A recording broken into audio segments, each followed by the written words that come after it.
Hello hi welcome to my YouTube channel Sushma vlogs. నాకు balcony గార్డెన్లో మందారం మొక్కలు ఉన్నాయని మీకు తెలుసు కదా, నా షార్ట్స్ చూస్తున్నట్లయితే. అయితే వాటికి మిల్లీ బగ్స్ అటాక్ అయినాయండి.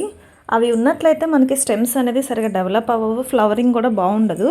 సో దట్ నేను నర్సరీ వాళ్ళ దగ్గర నుంచి నీమ్ ఆయిల్ బాటిల్ ఒకటి తీసుకొచ్చాను. ఒక 2-3 mlని మనం 1 లీటర్ ఆఫ్ వాటర్లో ఇట్లాంటి స్ప్రేయర్లో తీసుకొని డైల్యూట్ చేసుకోవాలి. డైల్యూట్ చేసుకొని మనవి ఏ మొక్కలైతే ఎఫెక్ట్ అయినాయో వాటి మీద మనం ఇట్లా స్ప్రే చేసుకోవాలి. రిపీటెడ్గా ఇది మనం 2 డేస్కి ఒకసారి ఇస్తూ ఉన్నట్లయితే మిల్లీ బగ్స్ నుంచి మన చెట్లని మనం కాపాడుకోవచ్చు. మందారాలకి అసలు ఈజీగా మిల్లీ బగ్స్ అనేది అటాక్ అవుతాయండి. సో దట్ మీరు డిసప్పాయింట్ అవ్వద్దు. ఫస్ట్ ప్రికాషన్ మనం నీమ్ ఆయిల్ని మనం కొన్నైనా తెచ్చుకోవాలి, లేదంటే ఇంట్లో అయినా సరే ప్రిపేర్ చేసుకోవాలి. న్యాచురల్గా ఎలా చేసుకోవాలంటే మనకి మామూలుగా వేప చెట్టు ఆకులు ఉంటాయి కదండి, అవి మనం వాటర్లో వేసి మరిగించి వడగట్టుకొని అవైనా స్ప్రే చేసుకోవచ్చు. దాంతో కొంచెం పసుపు కూడా కలుపుకొని వేసినట్లయితే న్యాచురల్ యాంటీబయోటిక్. వేపాకు దొరకనట్లయితే నర్సరీకి కానీ మీరు వెళ్ళినట్లయితే కంపల్సరీ ఒక నీమ్ ఆయిల్ బాటిల్ అనేది స్పేర్ తెచ్చి ఉంచుకోండి. ఏదో ఒక టైంలో మనకు అవసరం అనేది ఉంటుంది. ఇది చూసారా, నా బాల్కనీ గార్డెన్లో మీకు నేను కాకరకాయ సీడ్స్ పెట్టుకున్నప్పుడు చిన్న చిన్నగా మొక్కలు స్టార్ట్ అయినప్పుడు చూపించాను. అది ఇప్పుడు కొంచెం పెద్దదైంది. సో కిటికీలకి అట్లా పాకేస్తుంది, ఏం చేయాలో తెలియక ఇవాళ దీని ప్లేస్ మార్చి కొంచెం తీగలు కిందకేసానండి.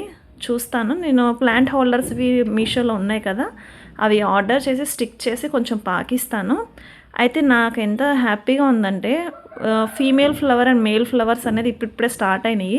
అవి ఎలా గుర్తుపట్టచ్చు అంటే చూసారా, ఫీమేల్ ఫ్లవర్కి కొంచెం మన కాకరకాయ షేప్ లాగా ఆల్రెడీ ఉంటుంది, అండ్ మేల్ ఫ్లవర్ ఓన్లీ అట్లా కింద షేప్ లాగా ఏమీ లేకుండా ఉంటుంది. అవి ఫ్లవరింగ్ అయిపోయిన తర్వాత మనం హ్యాండ్ పాలినేషన్ అయినా హనీ బీస్తో అయినా ఆటోమేటిక్గా ప్రొపగేషన్ అయిపోతే కనుక మనకి ఫ్రూటింగ్ అనేది స్టార్ట్ అయిపోతుంది. అండ్ పుదీనా కూడా మార్కెట్ నుంచి తీసుకొచ్చిన కొమ్మలు గుచ్చితే చిగుళ్ళు మంచిగా వచ్చినాయి. ఇది వచ్చేసి జినియా ప్లాంట్ అండి. అండ్ ఇది చూసారా, yellow colour rain lily seeds అనేది ఇందాకడే నేను తీసి కింద వేసేసాను, మీకు చూపించలేదు. కాకపోతే ఎలా అంటే ఇట్లా రెయిన్ లిల్లీకి స్టెమ్స్ వస్తాయి కదండి, స్టెమ్స్ చివర పచ్చిగా మనకి ఒక 3 knots లాగా సీడ్స్ ఫామ్ అవుతాయి. అవి ఎండిన తర్వాత జస్ట్ మనం ఏం చేయవసరం లేదు, చేత్తో కొంచెం అలా నలిపితే చాలు మనకే బ్లాక్ కలర్ సీడ్స్ వస్తాయి. అవి తీసి మళ్ళీ మొక్క మొదట్లో వేసుకున్నట్లయితే అక్కడ నుంచి మళ్ళీ ఒక చిన్న దుంపలాగా ఫామ్ అవుతాయి. అండ్ ఇది వచ్చేసి నేతి బీర. ఇది కూడా సేమ్ కాకరకాయ చెట్టు లాగానే ఇది కిటికీకి పాకేస్తుంది. సో ఎంత పాసిబిలిటీ ఉంటే త్వరగా నేను ప్లాంట్ క్లిప్పర్స్ అన్నీ ఉంటున్నాయండి మీషోలో, అవి స్టిక్ చేసి నేను వాటిని పాకించాలి.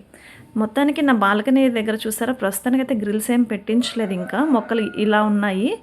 సో మ్యాక్సిమం నా దగ్గర అన్ని మందారాలు ఉన్నాయి కాబట్టి మిల్లీ బగ్స్ అటాక్ అవ్వకుండా అన్నిటికీ నీమ్ ఆయిల్ స్ప్రే అనేది ఇచ్చేసేసాను.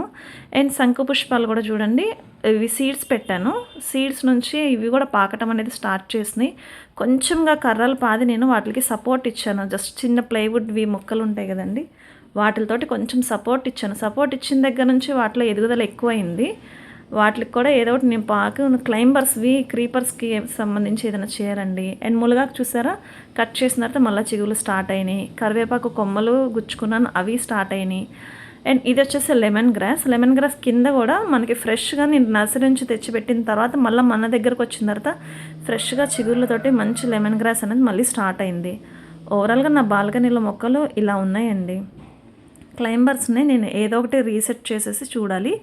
అండ్ బయట వస్తే మనకి బాల్కనీ ఎంట్రన్స్ దగ్గర నేను రైట్ సైడ్లో ఇది వచ్చేసి బిల్వపత్రం చెట్టు, దాని పక్కన మనకి చెట్టు పాకే బచ్చలి ఉంటుంది కదండి, ఎర్ర బచ్చలి, ఈ మారేడు దళం, ఈ 2 పక్కన పెట్టాను. అది కూడా గ్రిల్స్కి మంచిగా పాకేస్తుంది. అండ్ ఇది చెట్టు బచ్చలి, పింక్ కలర్ రెయిన్ లిల్లీ. అలాగే చిన్న చిన్న పాట్స్లో నేను ఇక్కడ సన్షైన్ ఎలాగో వెలుతురు వస్తుంది కదా అని చెప్పి ఆకుకూరలు పెట్టుకున్నాను. ఇది పాలకూర విత్తనాలు వేసా, అన్నీ 100% జర్మినేషన్ అయిపోయింది. ఇది రెడ్ తోటకూర, తెలియక మా పిల్లలు కొంచెం ఎక్కువ వాటర్ వేసేస్తారు, అది కొంచెం పడిపోతుంది. అండ్ ఇది వచ్చేసి స్ట్రాబెర్రీ ప్లాంట్ అండి, రీసెంట్గా నర్సరీలో తీసుకున్నా, చాలా బాగుంది.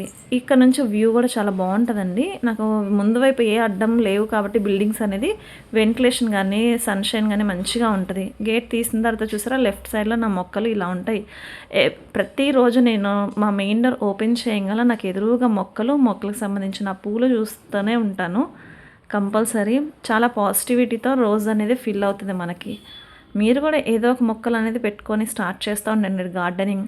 ఎందుకంటే క్లైమేటికల్ చేంజెస్ అనేది మనం తట్టుకోవడమే కష్టమవుతుంది. సో ఫ్యూచర్ జనరేషన్స్ వాళ్ళు తట్టుకోవాలంటే చాలా కష్టమవుతుంది కదండి.